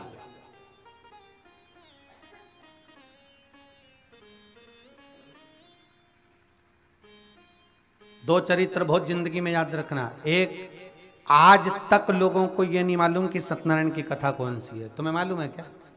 जितने लोग टीवी पे सुन रहे हो, मोबाइल पे सुन रहे हो, आपको मालूम है सत्यनारायण जी की कथा कौन सी है? पूरी कथा को पढ़कर देखना, उसमें लिखा मिल जाएगा कि एक व्यक्ति था, वो गया, उसके पास में कुछ भी नहीं था, ब्राह्मण था, बहुत दरिद्र था, और उसने फिर कहीं पर पूजन करते हुए देखा, तब उसने सत्यनारायण जी की कथा सुनी, और कथा सुनी तो पूजन करी। तो वो कथा है कौन सी जो उसने सुनी थी? फिर चरित्र आया, लीलावती कलावती ने सत्यनारायण जी की कथा करवाई, तो कथा कौन सी थी जो करवाई? और फिर एक लाइन हनुमान चालीसा में भी आती है, तुमरो मंत्र, जम के बोलो, तुमरो मंत्र विभीषण माना लंकेश भरवै। तो विभीषण को वो मंत्र कौन सा दिया था हनुमान जी ने? वो मंत्र ढूंढ के लाओ। तुमरो मंत्र विभीषण माना, और माना तो लंका का राजा आखिरी में विभीषण बन गया। तो ऐसा कौन सा मंत्र था जो हनुमान जी ने विभीषण को दिया था? और वो कौन सी सत्यनारायण की कथा थी जिस कथा को आज तक लोग पूर्णिमा पर करवाते हैं, 5 अध्याय बाचे जाते हैं, पर उसमें ये तो ज्ञात हो कि वो कथा थी कौन सी? इति श्री रेवाखंडे।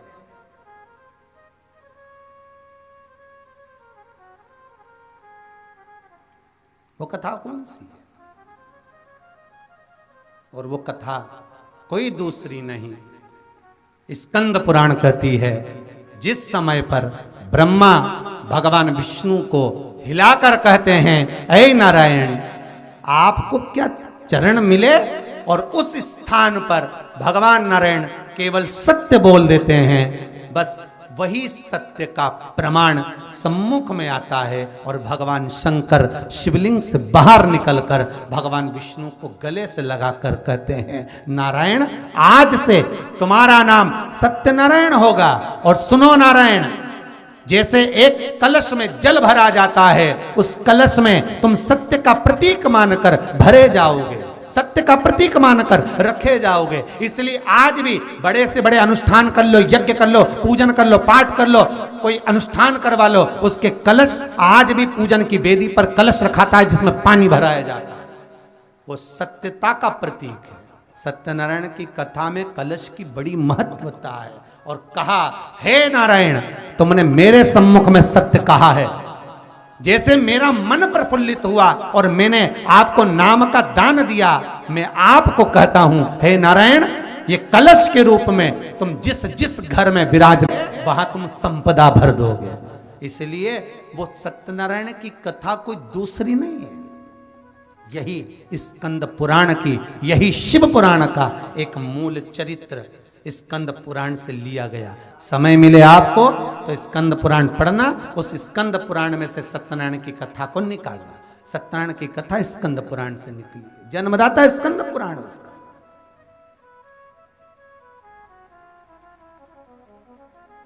ऐसे कई प्रश्न है महाराज, जरा जरा से बच्चे अपन से पूछ लेते हैं, मम्मी तुम सत्यनारायण की कथा हर पूर्णिमा पे कराती हो, इसमें लिखा हुआ है लीलावती ने कथा कराई, फिर लक्कड़हारे ने कथा कराई, तो वो कथा कौन सी? तो बच्चों को बताना पड़ेगा कि ये कथा है, बच्चों को कहना पड़ेगा कि ये कथा है, नहीं तो करते करते तो तुम्हारी जिंदगी हो गई, बाल धोला हो गया सत्यनारायण की कथा करवाते करवाते, अभी तक नहीं मालूम कि वो कथा कौन सी थी,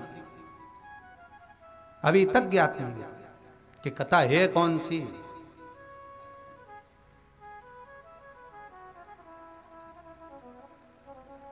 अमरावती से कोई गायकवाड़ है, उनका गणेश जी गायकवाड़ ऐसा कोई नाम है, उन्होंने एक प्रश्न किया है, खरमास का मतलब क्या होता है?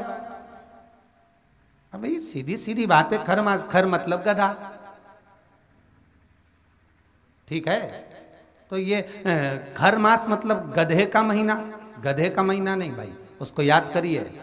सूर्य नारायण भगवान को बिना रुके चलने की आज्ञा है, बस चलते रहना है, उनके अश्वों के साथ में सूर्य नारायण भगवान को अपनी यात्रा पूर्ण करना है, चलते रहो, रुकना नहीं है। और सूर्य नारायण भगवान चलते रहते चलते रहते चलते रहते। सूर्य नारायण भगवान को याद आया कि मेरे घोड़े चलते चलते थक गए होंगे, पानी कहां पिए महाराज। मार्कंडे पुराण का चरित्र है, बहुत ध्यान से मौका मिले मार्कंडे पुराण निकालकर उसमें पढ़ना, मिल जाएगा। सूर्य नारायण भगवान चलते चलते विचार करने लगे कि मेरे घोड़े प्यासे हैं, इनको क्या पिलाऊं।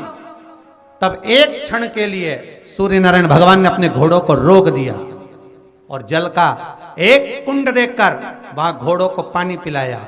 जैसे ही पानी पिलाया तो सूर्य नारायण भगवान को फिर ज्ञात हुआ कि रुकना तो है ही नहीं, करें क्या, घोड़े तो पानी पीने में लग गए। सूर्य नारायण भगवान ने देखा वहां पर गधे खड़े हुए थे, नारायण ने तुरंत उसी समय सूर्यदेव ने उन गधों को रथ में लगा लिया और उनको लेकर चल दिए। गधों को कहते हैं खर, इसलिए जब तक गधे उस रथ में लगे रहे, जिस समय तक चलता रहा, वो खरमास कहला गया। फिर वापिस घोड़े आ गए, गधों को निकाल दिया गया और रथ फिर आगे बढ़ गया। महाराज तो आपने प्रश्न किया है, उसको आनंद से आप सुन लीजिए, आनंद लीजिए कि खरमास क्यों कहलाता है। इसलिए इसमें शुभ कार्य नहीं होते, विवाह शादी आदि का आदि फंक्शन कुछ नहीं होता। पर आज के ज़माने में लोग सोचते हैं कि थोड़ा गार्डन वार्डन थोड़े फ्री मिल जाएंगे तो लोग, दुनिया के लोग इसी समय पे शादी करते हैं और बाद में फिर आंख में से आंसू बहाते, हमारी बहू ऐसी मिली महाराज, ऐसा हो गया महाराज। अब महाराज क्या करे बेचारा, ये बताओ महाराज क्या करेगा। थोड़ा सोच समझकर कार्य करिए कि हम जो शुभ कार्य कर रहे हैं, अच्छा काम कर रहे हैं, वो किस समय पर करना चाहिए। हाँ, भजन करो, कीर्तन करो, संकीर्तन करो, कथा करवाओ, नाम जाप करो, स्मरण करो, खूब अनुष्ठान करो, तुम भगवत नाम का जाप करो, ये तो तुम कभी भी कर सकते हो जीवन पर्यांत में, कभी भी, क्योंकि मृत्यु का कोई भरोसा नहीं है, इसलिए भजन का भी भरोसा नहीं, करते रहो। कभी भी आ जाए तो ठिकाना किसका, ना जाने कब फोटो टंग जाए। इसलिए भजन में पीछे मत रहो, भजन तो करते रहो, नाम जाप करते रहो, नाम स्मरण करते रहो, उसमें पीछे नहीं हटना महाराज। तो फिर वर्णन आया आगे जो चरित्र कहा महाराज, तो एक मंत्र,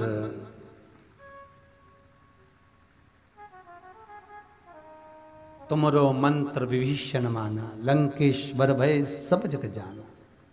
महाराज वो मंत्र कौन सा है जो दिया जा रहा है, वो मंत्र कौन सा है जो प्रदान किया जा रहा है?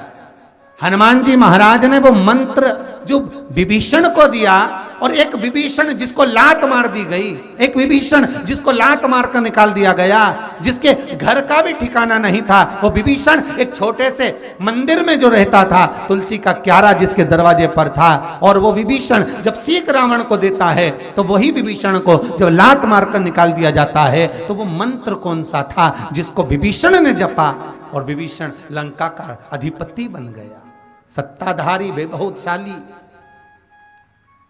वो मंत्र कौन सा? केवल एक मंत्र जो श्री हनुमान जी महाराज ने विभीषण को दिया। महाराज वो मंत्र कोई दूसरा नहीं था, केवल भगवान का नाम विभीषण को प्रदान किया था। क्यों? क्योंकि विभीषण के दरवाजे पर जब हनुमान जी महाराज पहुंचे थे, विभीषण के द्वार पर जब हनुमान जी महाराज पहुंचे, तो विभीषण के दरवाजे पर जाकर क्या देखते हैं कि सब कुछ विभीषण के यहां पर है, और विभीषण लगा हुआ है, कभी यहां पर प्रणाम करता है, कभी वहां प्रणाम करता है, कभी विभीषण यहां जाता है, यहां नमन करता है, कभी विभीषण वहां नमन करता है, कभी विभीषण इस स्थान पर जाता है, विभीषण यहां वहां डोल रहा है, ये हनुमान जी देख रहे हैं, ये हनुमान जी को नजर आ रहा है। हनुमान जी समझ गए ये डोलता रहेगा भगवान नहीं मिल पाएगा, इसलिए इसको एक मंत्र दे दिया जाए। और सतगुरु होता ही ऐसा है, पानी पियो छान गुरु करो जान। बहुत सोच समझ के गुरु करना पड़ता है महाराज, बहुत सोच समझ के, नहीं तो आज के जमाने में तो गुरु भी इतने खूब न गुरु फिरे बाजार में हमसे दीक्षा ले, नरक पड़ो चाहे स्वर्ग जाओ, पल्ली फापा हम ही को देओ। आज के जमाने में गुरु भी ऐसे हैं कि तुम चाहे मंत्र लेने के बाद जपो ना जपो, स्वर्ग जाओ चाहे नरक जाओ, गुरु को कोई मतलब नहीं, उसको तो माल से मतलब दिए जाओ। ऐसा गुरु नहीं चाहिए, ऐसा गुरु नहीं होना चाहिए। गुरु जो भ्रम से हटा दे, गुरु वो जो तुम्हें भ्रांतियों से दूर कर दे, और केवल भगवत स्मरण में, कीर्तन में, भगवत नाम में किसी भी तरह से भगवान से जोड़ दे। बस तुम शिव का स्मरण करो, राम का स्मरण करो, चाहे कृष्ण का स्मरण करो, पर करो भगवत नाम जपो, किसी भी भाव से पर जपो। और महाराज जो नाम दिल से प्रभु का रहता है, भगवान उसकी अपने आप सुन लेता है। भगवान का नाम पड़ गया श्री सत्यनारायण, और सत्यनारायण भगवान की कथा का प्रारंभ ही यही शिव कथा से है। रामायण का प्रारंभ भी शिव कथा से, भागवत का प्रारंभ भी शिव कथा से, विष्णु पुराण भी शिव कथा से। ऐसी कोई पुराण बता दो जिसमें सबसे पहले शंकर का चरित्र नहीं आया। सबसे पहले सारी पुराण उठाइए और सबसे पहले चरित्र मिलेगा मेरे भोलेनाथ का, सबसे पहले चरित्र मिलेगा मेरे शिव का, मेरे शंभू का।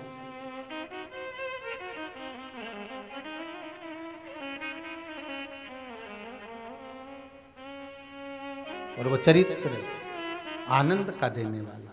महाराज कह दिया ब्रह्मा जी ने, भगवान विष्णु जैसे ही बोले कि मुझे, मैंने नहीं दर्शन करे, तुम सत्यनारायण। पर ब्रह्मदेव आप तो गए थे, क्या आपको भगवान के शीश का दर्शन हुआ है? ब्रह्मा जी मुस्कुराकर बोले, हाँ मुझे भगवान शंकर के छोर का शीश का दर्शन हुआ है। शिवलिंग में से आकाशवाणी हो गई, हे ब्रह्मा तुम झूठ बोल रहे हो, ये तुम्हारी वाणी असत्य है।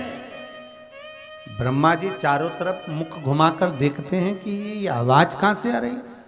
तो भगवान विष्णु से पूछा ये कौन बोला है। भगवान विष्णु बोलते हैं ब्रह्मदेव, जिस शिवलिंग का तुम सिर देखने गए थे, जिस शिवलिंग का तुम छोर देखने के लिए गए थे, ये वही शिवलिंग की वाणी है। उसी में से आवाज आ रही है कि तुम झूठ बोल रहे हो। ब्रह्मा जी बोले ना मानो तो भगवान नारायण, आप केतकी के पुष्प से पूछो। यदि मान लो आपको विश्वास नहीं है, आपको भरोसा नहीं है, तो केतकी के पुष्प से पूछा जाए। केतकी के फूल को भगवान विष्णु ने हाथ में लिया।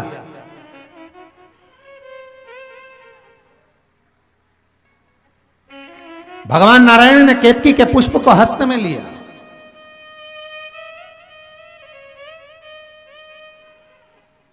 कितनी विचित्र बातें, जरा बहुत ध्यान से सुनना।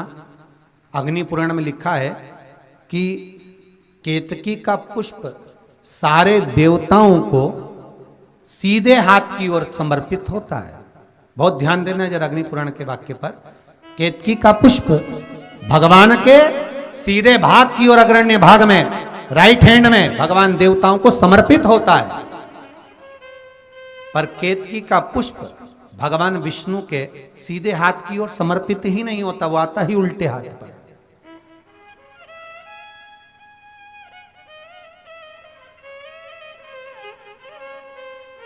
और केतकी का जो पुष्प होता है, उस पुष्प को जब समर्पित करते हैं हम भगवान के सामने, अगर किसी भी देवता के सामने हम चढ़ाते हैं अग्रभाग में, तो केतकी के पुष्प को जब चढ़ाते हैं तो राइट हैंड में तो चढ़ाते हैं और भाग भगवान की ओर रखते हैं। पर सारे पुष्पों का भाग, केतकी के पुष्प का हो चाहे सारे पुष्पों का भाग हो, तो भगवान के अग्रभाग में, भगवान के सम्मुख में होता है। पर केतकी का जो पुष्प होता है, केतकी का पुष्प जो समर्पित किया जाता है, वो केतकी का पुष्प जब भगवान विष्णु के सम्मुख में आता है तो उसका अग्रभाग, ये जो पीछे का भाग होता है, ये भगवान नारायण के सम्मुख में होता है और अग्रभाग सामने होता है, और वो भी उल्टे हाथ पर, सीधे हाथ पे होता ही नहीं। महाराज, केतकी के पुष्प को भगवान विष्णु ने अपने हस्त कमल में लिया। भगवान ने पूछा, एक केतकी बताओ, क्या ब्रह्मा जी को शंकर के शिवलिंग का छोर मिल गया? केतकी का पुष्प बोला हाँ। भगवान ब्रह्मा को केतकी का पुष्प कह रहा है कि भगवान शंकर के शिवलिंग का छोर मिल गया। हाँ, आकाशवाणी हो गई शिवलिंग में से, ये केतकी का पुष्प झूठ बोल रहा है, ये केतकी का पुष्प असत्य बोल रहा है। और भगवान की आकाशवाणी हुई और शिवलिंग में से आवाज आई, अरे केतकी के पुष्प, तो मेरे शिवलिंग के सामने झूठ बोला है और असत्य मुझे पसंद नहीं है, तो तूने असत्य बोला है। सारे देवताओं पर तू चढ़ेगा पर शंकर पर कभी नहीं चढ़ेगा। अगर भूल से भी ये केतकी का पुष्प शंकर पर चढ़ गया तो 1000 गौ हत्या के बराबर दोष लग जाएगा। इसलिए सारे फूल पत्ती, तुम नीम की पत्ती शंकर पे चढ़ा दो, बेलपत्र चढ़ा दो, पेड़ों की पत्तियां तोड़कर चढ़ा दो, शिव स्वीकार करते हैं, पर शंकर कभी केतकी के पुष्प को स्वीकार नहीं करते। केतकी का पुष्प नहीं।